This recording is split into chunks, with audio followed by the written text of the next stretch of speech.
काम करेगी।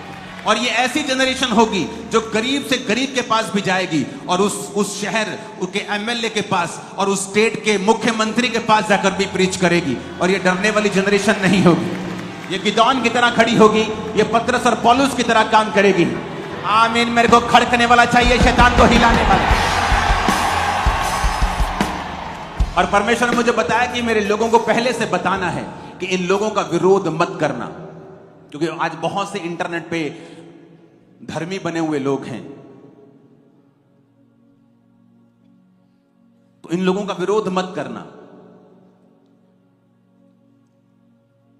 और मैं आपको बताता हूं कि विरोध किसी को गिरा नहीं सकता, उसका अपना चरित्र, अपना बुरा चरित्र लोगों को गिराता है। विरोध कभी किसी को गिरा नहीं सकता। शैतान देखता है जहां रोशनी आने वाली होती है। आपकी लाइफ में जब वो देखता है कि कोई बड़ा काम परमेश्वर करने वाले हैं। शैतान ने जब देखा कि जीसस क्राइस्ट का जन्म हुआ, अब इन्हीं इलाकों में साल्वेशन होगी, इन्हीं इलाकों में मुक्ति होगी, इन्हीं इलाकों में चंगाई होगी, इन इलाकों में लोग शैतान से छुड़ाए जाएंगे, उसने एक अनदर मैसेज देने की कोशिश की कि देखो जीसस का जन्म हुआ और सब तरफ रोना और करलाना और आंसू चल रहे हैं। और आज भी शैतान यही मैसेज देने की कोशिश करता है। जब आप मसीह में चलने लगते हैं कोई घटना हो जाती है, आप मसीह में चलने लगते हैं मेरे बिजनेस को आग लगा दी, आप मसीह में चलने लगते हैं अचानक से एक बीमारी घेर लेती है, आप मसीह में चलने लगते हैं, और वो भी तब जब आपको लगता है कि अब मुझे ये काम करना है, मैं तैयार हूं। और हमें लगता है अगर परमेश्वर मुझे इस्तेमाल करना चाहता है तो ये क्यों हो रहा है मेरे साथ।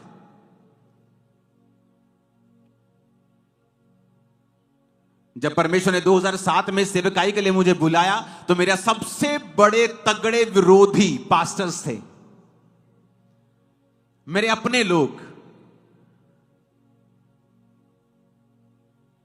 और मैं पूरी तरह से स्ट्रेस में अपनी लाइफ को बिताता था, क्योंकि हर रोज वो मुझ पे नया इल्जाम, नई चीजें लगाते थे।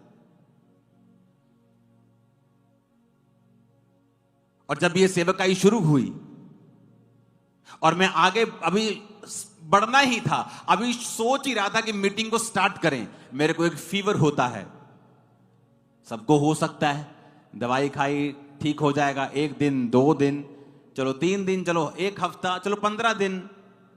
भाई साहब वो 1 महीना, 102, 103, 101 रोज बिना नागा मेरी टेस्ट पे टेस्ट चल रहे हैं। मैं प्रभु से कह रहा हूं मैं वीक होता जा रहा हूं, हाथ नहीं उठाए जा रहे, कंघी नहीं कर हो रही, वीक के बाद वीक होता जा रहा हूं, बिल्कुल वीक हो गया हूं। प्रभु मैं, तू मुझे वाकई इस्तेमाल करना चाहता है? मैं तो अभी मैंने भी तो शुरू भी नहीं किया, चर्च तो अभी जस्ट मैं लोगों से बात कर रहा हूं, अभी जस्ट मैंने थर्सडे मीटिंग भी स्टार्ट नहीं किया और मेरी ये हालत है। और शक होने लगता है क्या वाकई प्रभु ने सेवा के लिए बुलाया भी है, या मैं ही ऐसे फोर्स कर रहा हूं। प्रोफेटिक वर्ड क्या है?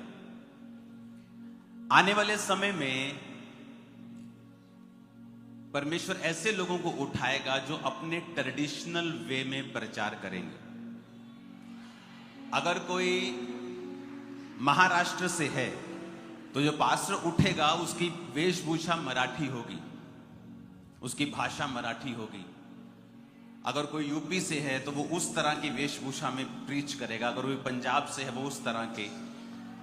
सुनो मेरी बात, इसकी गूंज कम करना। मैं आपको ये क्यों बता रहा हूं? आने वाले समयों में जब परमेश्वर एक ऐसी जनरेशन्स को खड़ा करने वाला है जिनके द्वारा परमेश्वर बहुत भारी गिनती में लोगों को बचाएगा, नशों से छुड़ाएगा, बीमारों से आजाद करेगा। लेकिन परमेश्वर ने मुझे बताया कि जब वो लोग उठेंगे और जब वो लोग काम करना शुरू करेंगे उनका बहुत विरोध होगा, और वो विरोध क्रिश्चियन लोगों की ओर से होगा।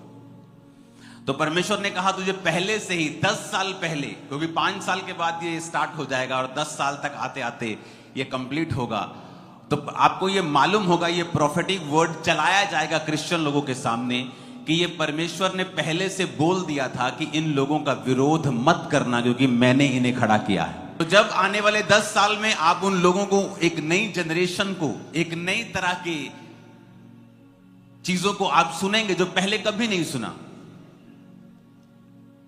जब ये चर्च शुरू हुई तो पहले कभी ऐसा नहीं देखा गया था कि टेंट लगते हों, हजारों लाखों के गिनती में लोग आ रहे हों, स्क्रीन्स पे लोग बैठे हैं। और ये पहले कभी नहीं हुआ था। जब मैंने दर्शन देखा था, पहाड़ों में प्रार्थना करने के लिए गया तो परमेश्वर ने मुझे दिखाया था कि ऐसा होगा। तो इस चर्च का पहले क्रिटिसिज्म हुआ, बहुत लोगों ने विरोध किया, पास्टर्स ने, विश्वासियों ने, लेकिन बाद में उन्हीं लोगों ने जब देख लिया कि ये परमेश्वर की ओर से है, शैतान की तरफ से नहीं है, तो उन्होंने भी फॉलो किया सेम पैटर्न और वो भी कामयाब हुए। तो फ्यूचर में परमेश्वर आपको दिखाएगा, जब ये लोग खड़े होंगे तो परमेश्वर आपको पहले से बता रहा है कि इनका विरोध मत करना, क्योंकि ये आपके पतन का और आपके ऊपर कर्ज का कारण बन जाएगा। क्योंकि परमेश्वर एक ऐसी जनरेशन को उठा रहा है जिस तरह की प्रीचिंग इंडिया ने इतिहास में पहले कभी नहीं देखी है। अब आने वाले सालों में इंडिया देखेगा और आप लोग देखेंगे और मैं भी देखूंगा। तो हमें पहले से मालूम होगा कि इस तरह के प्रचारकों को, इस तरह की नई चीजों को, क्योंकि परमेश्वर जो करता है पहले कभी नहीं हुआ होता। जब मूसा ने 2 भाग किया समुद्र को तो पहले कभी नहीं हुआ था।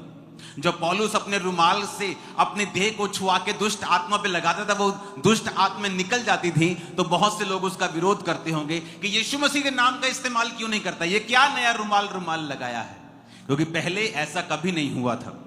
जब ये सेवकाई शुरू हुई तो पहले ऐसा कभी नहीं हुआ था। गुरदासपुर की चर्च जब शुरू की थी तो एक बिल्डिंग ली थी जिसमें 3 फ्लोर थे। हमने सोचा था 1 फ्लोर भरेगा, अगले साल दूसरा भरेगा, होली होली तीसरा भरेगा।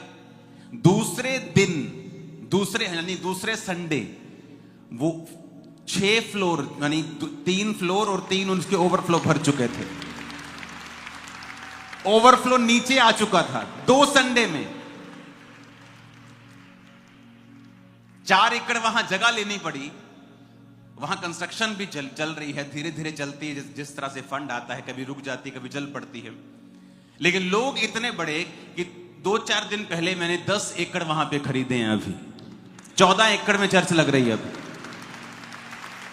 आप इमेजिन कर सकते हैं 14 एकड़ में लोग स्क्रीन के सामने बैठे हैं, जहां पास्टर्स को मुश्किल हो रहा है लोगों को कंट्रोल करना, चाहे वो सेम छत के नीचे बैठे हैं। और यहां पर आप ग्रेस देखो कि 14 एकड़ में हजारों लाखों लोग और हर ब्रांच में बैठे हैं और आराम से बैठकर सुन रहे हैं। आपको क्या लगता है किसकी ओर से है?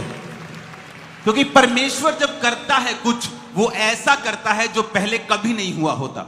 अगर आप रियल कॉल्ड हैं परमेश्वर में, आपकी बुलाहट है, आपको परमेश्वर ने खुद कॉल किया है, आपकी लाइफ से कुछ ऐसी चीजें होंगी जिनको क्रिटिसिज्म मिलेगा, जिनकी खिलाफत भी होगी, लेकिन याद रखना एंड में हम ही जीतेंगे, आप ही जीतेंगे और परमेश्वर ही जीतेगा।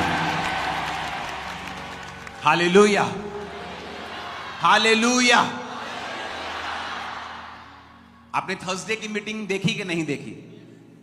जिन्होंने नहीं देखी वो दोबारा से देखें। जब मैंने वीडियो दिखाया था थर्सडे कि मैंने क्या बोला था 2023 में, 23 में, 24 में, 24 के बीच, 24 के एंड, 31 नाइट, अर्ली 2025 में, और वो सब फरवरी में पूरा हो रहा है। लाखों करोड़ों रुपए लोगों के डूबे, निवेशक भाग रहे हैं, इकोनॉमी डिप्रेस हो रही है, ऑप्रेस हो रही है, जो पहले आपको बता दिया गया था। और तब बताया था जब ये पीक पर चल रहा था। हर दूसरी इंस्टाग्राम रील स्टॉक्स के ऊपर आ रही थी, इसमें इन्वेस्ट करो। हर तीसरी फेसबुक पे, इंस्टाग्राम पे यही चल रहा था, जबरदस्त चल रहा है, जबरदस्त चल रहा है। मैंने कहा था नहीं, अभी ऑपरेशन आएगा, डिप्रेशन आएगा और या आप रोक नहीं पाएंगे। मैंने ये भी कहा था आपकी प्रेयर्स इन्हें रोक नहीं पाएंगी, पर अगर आप प्रेयर करेंगे आप बचे रहेंगे खुद।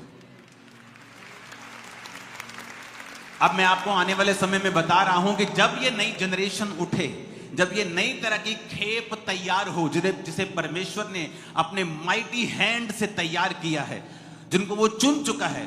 हो सकता है आप में से बहुत से लोग हों, आप नहीं जानते हों, लेकिन मैं आपको बता रहा हूं, जब परमेश्वर उन माइटी हथियारों को, जिन्हें वो गर्भ में से चुन चुका है और जिन्हें में ठहरा चुका है, और जब टाइम होगा, जिस तरह बाइबल कहती है जब समय हुआ, तो उसने अपने बेटे प्रभु यीशु मसीह को बुला लिया सेवकाई के लिए।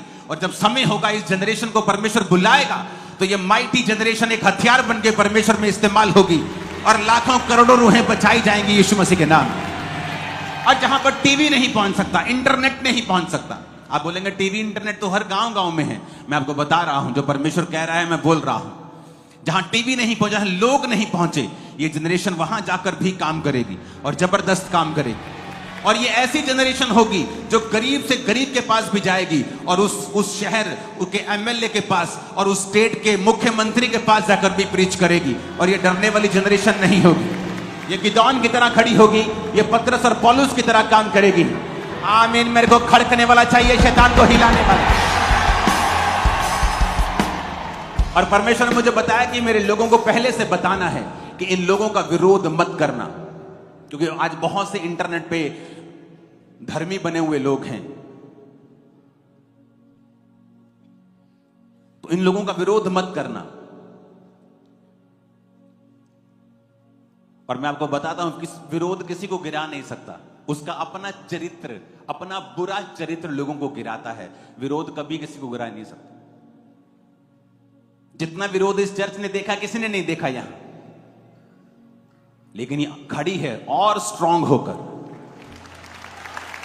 क्योंकि विरोध आपको नहीं गिराता, आपका बुरा चरित्र, आपके बुरे कर्म जो हैं वो आपको गिराते हैं। तो आने वाले समय में तैयार हो जाइए और प्रार्थनाएं कीजिए।